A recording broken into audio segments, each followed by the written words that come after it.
Zika hintu niwa panin gule dai kai aphat sa anei pive ahung khang denin ahung pa tha in aga cheng si ka hin choi phom thei tau ve turin na anga ka hin choi khomui thon hun le an tha ka so chang le im ho mai cham a ka hin to hom u hi nagam thing adin phat thei nei bo pi un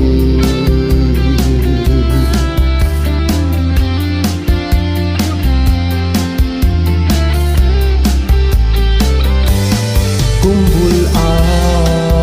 pat na ka hin boy pi ho ni le tha pha le ni a hung ki he in kamuchi tu ho a hung po do in tunin na ang sunga ka hin ru tau ve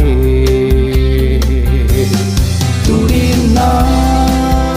anga ka hin choi khomui thon hun le an tha ka so chang le im ho mai cham a ka hin to hom u hi nagam thing adin phat thei nei bo pi un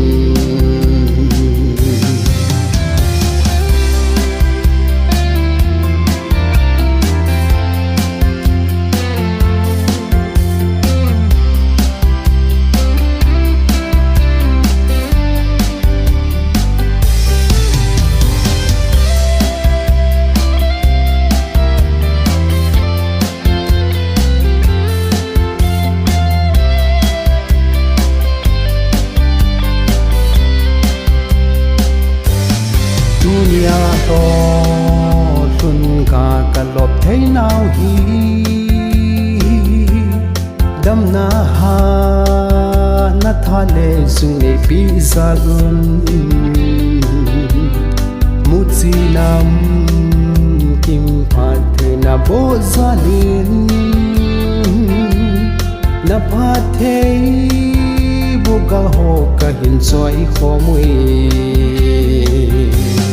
turin na anga ka hin choi khomui thon hun le an tha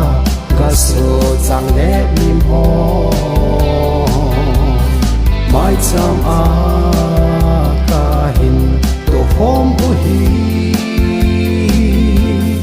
nagam thing adin phat thei nei bo pi un lấy phát thế bộ nào một gì ho hi bắc cai na